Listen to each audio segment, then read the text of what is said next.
Bendiciones hermanos, mi nombre es Ximena y quería compartir la palabra de Dios. Yo la titulé Hombres machistas y mujeres sometidas. Vamos a descubrir qué nos enseña la palabra.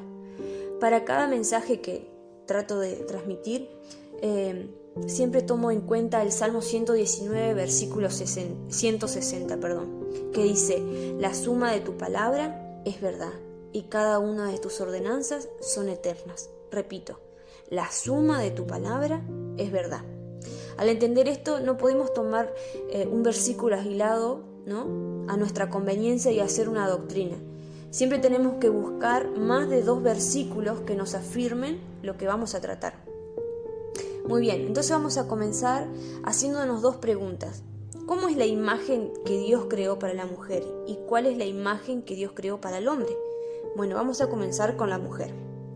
En Génesis capítulo 2, versículo 18 dice: y dijo Jehová Dios, no es bueno que el hombre esté solo, le haré ayuda idónea para él. En otras versiones dice: le haré ayuda adecuada para él. En Génesis, también en ese mismo capítulo 2, versículo 21 y 22, nos dice que él creó a la mujer de la costilla de Adán. También nos enseña en Proverbios 31, del versículo 10 al 31, nos enseña acerca de la mujer virtuosa. Muchos conocemos este pasaje, ¿no? Y muchos de nosotras las mujeres, cuando leemos este pasaje, sentimos como que nunca vamos a llegar a la estatura de esta mujer, ¿no? Pero debemos entender que la palabra es literal, es profética, es metafórica. Lo podemos tomar de muchas maneras, pero vamos a leer unos pasajes. Por ejemplo, el versículo 11, que dice: el corazón de su marido está en ella confiado y no carecerá de ganancia.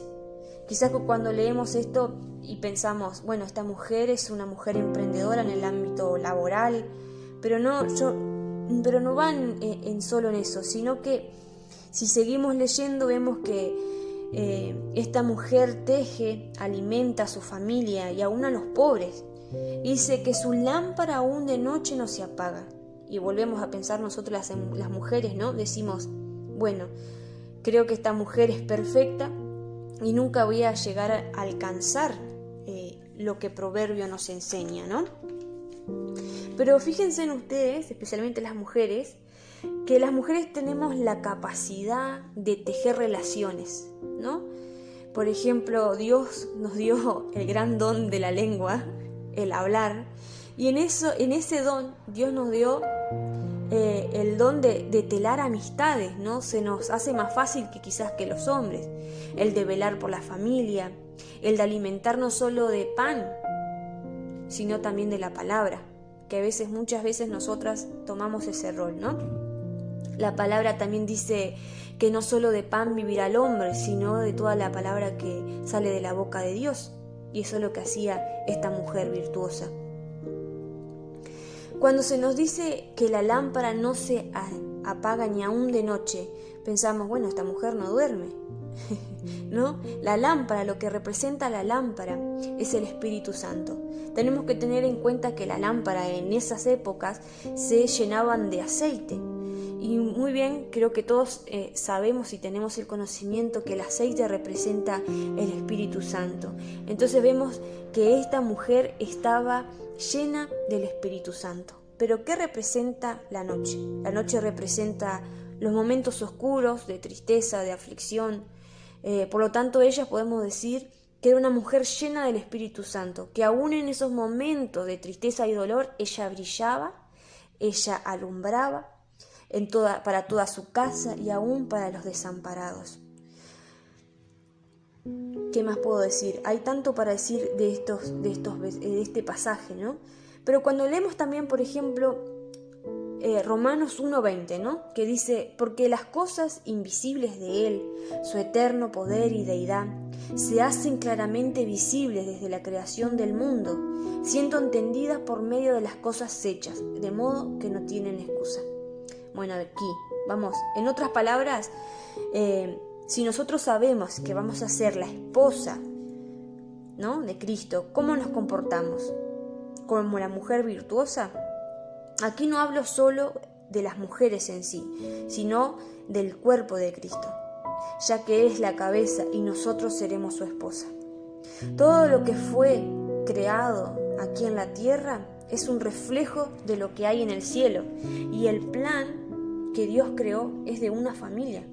Entendemos entonces que esta mujer, llena del Espíritu Santo, sujeta a la obediencia de Cristo, dispuesta a alimentar a su familia, y a los pobres, podríamos decir, a los pobres de espíritu, también ella alimenta. Cuando entendemos todo eso, vamos a entender un poquito también al hombre.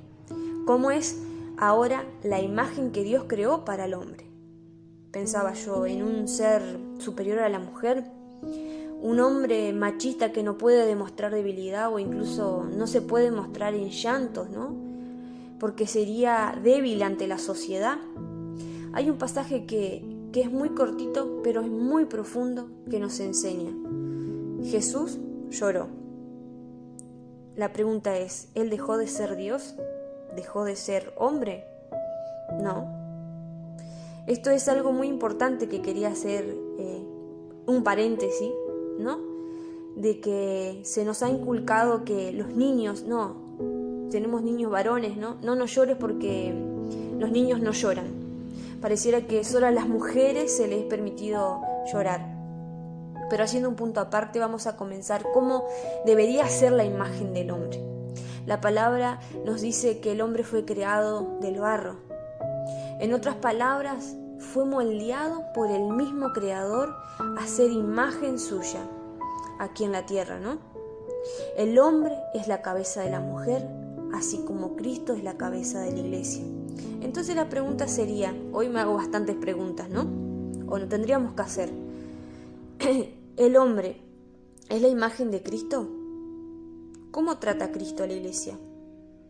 A ver, entonces, varones, los que me están escuchando, compárense con Jesús. Y vamos a aprender lo que nos dice en Efesios, capítulo 5, versículo 21 al 29. Vamos a estar tocando primero el versículo 21, 22 y 23. Dice así: someteos unos a otros en el temor de Dios. Versículo 22. Las casadas estén sujetas a sus maridos como el Señor, porque el marido es cabeza de la mujer, así como Cristo es cabeza de la iglesia, la cual es su cuerpo y Él es su Salvador. Como primera cuestión, debo decir que la traducción del griego no es literal, sino que ha sido, ¿cómo se dice la palabra?, completada para conducir a ciertas ideas. Trato de hacerlo más específica. Pues la traducción más literal, vamos a decir, del griego sería, en el versículo 21, someteos unos a otros en el temor de Cristo, las mujeres a sus maridos como al Señor. Fíjese que en la otra sería las mujeres estén sujetas a sus maridos. Aquí en esta transliteración más correcta sería las mujeres a sus maridos como al Señor, porque el esposo es la cabeza de la iglesia, es la cabeza de la esposa, así como Cristo es la cabeza de la iglesia, el mismo Salvador de todo el cuerpo. A ver, el eje principal de estos versículos no es que la mujer sea sometida al hombre, sino que el eje es que dentro de la congregación, o sea, los hermanos tienen que adaptar entre sí una actitud similar a la que se tiene en el matrimonio. ¿Cómo es posible vivir una situación similar dentro del matrimonio en la congregación? Hay una palabra aquí que la quiero resaltar, es la palabra someteos, que en griego sería hipotazo, ¿no? El lector, lo primero que tiene el lector, el oyente en este caso, ¿no? Tiene que saber que las palabras, por ejemplo, en otros idiomas tienen más de una acepción, o sea, pueden significar muchas cosas. Por ejemplo, es banco. Puede tratarse de un banco de una plaza o puede tratarse de un banco que se deposita dinero.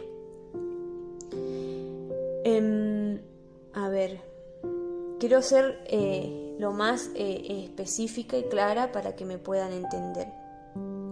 La palabra, por ejemplo, aquí que estamos tratando, ¿no? Someteos, tiene varias acepciones, pero dos de ellas las cuales nos tendría que importar. Por ejemplo, someterse a sí mismo colocándose en sujeción voluntaria, o sea, ¿no? De una forma, bueno, yo me someto voluntariamente a cumplir los mandamientos de Dios. O tendríamos la otra opción de someterse como bajo un régimen militar, o sea que mi voluntad, mi decisión o mi opinión no cuenta. Tenemos esas dos opciones. Pero lo que Pablo nos está queriendo enseñar es que las personas deben tener un cuidado mutuo, o sea, algo voluntario de someterse los unos a los otros en el temor de Cristo, ¿no? De protegerse mutuamente, ¿no? De amonestarse, llegado el caso, ¿no? En igual manera como lo haría la mujer a su esposo. Entonces, lo que nos está enseñando aquí que tenemos que someternos voluntariamente en el cuidado, la protección mutua que tiene, así como tiene el matrimonio. Entonces, si entendemos este cuidado voluntariamente de someternos los unos a los otros, vamos a entender entonces lo que nos sigue diciendo los versículos, versículo 24 del capítulo 5 de Efesios.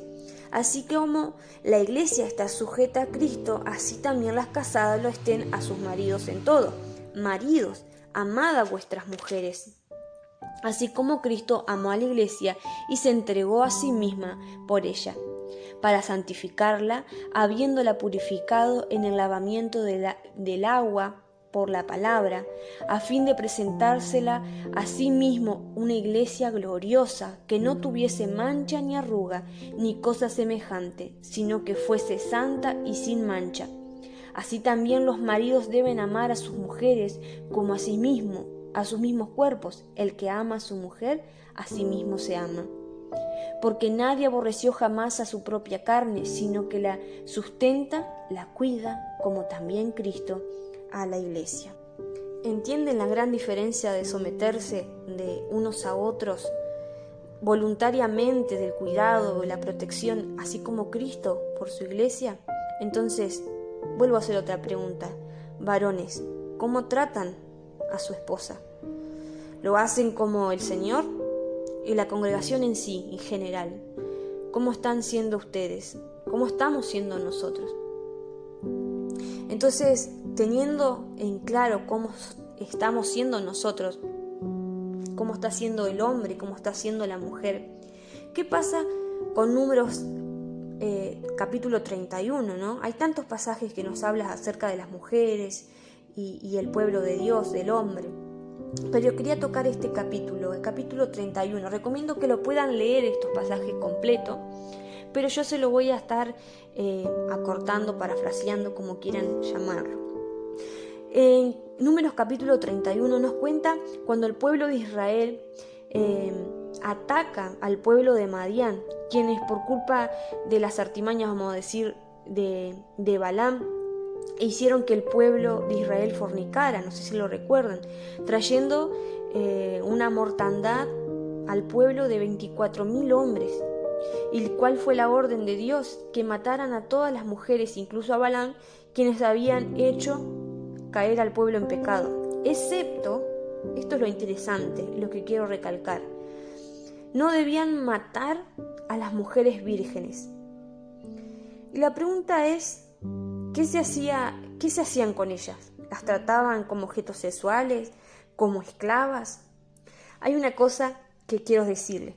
En Israel tenían muy en claro el deber de proteger a los extranjeros, porque ellos tenían en cuenta lo que Dios siempre les recordaba. Recuerden que también ustedes fueron extranjeros en otros tiempos.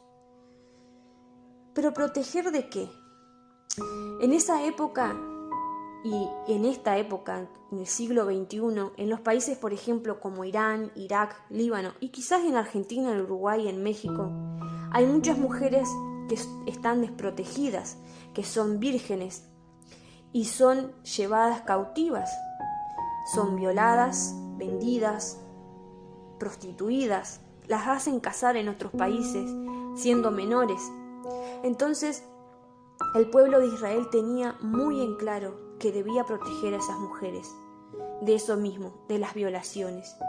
Y es ahí que vemos el gran amor que Dios tiene para su pueblo, no solo para su pueblo, sino aquellos extranjeros que están indefensos, aquellos gentiles que están indefensos. Él los protege, siempre y cuando, es la cuestión, que guarden sus mandamientos. Entonces entendemos que tanto los extranjeros y los del pueblo debían protegerlas. Otro punto en cuestión que es muy controversial, es Timoteo, primera de Timoteo, capítulo 2, versículo 8 al 12. Vamos a leerlo. Dice así: quiero pues que los hombres oren en todo lugar, levantando manos santas sin ira ni contienda. Asimismo, que las mujeres se atavíen de ropa decorosa, con pudor y modestia, no con peinados ostentosos, ni oro, ni perlas, ni vestidos costosos, sino con buenas obras, como corresponde a las mujeres que profesan piedad. La mujer aprenda en silencio con toda sujeción, porque no permito a la mujer enseñar ni ejercer dominio sobre el pueblo, sino estar en silencio. Fíjense en que de este pasaje se ha hecho grandes doctrinas donde la mujer no se puede pintar el cabello.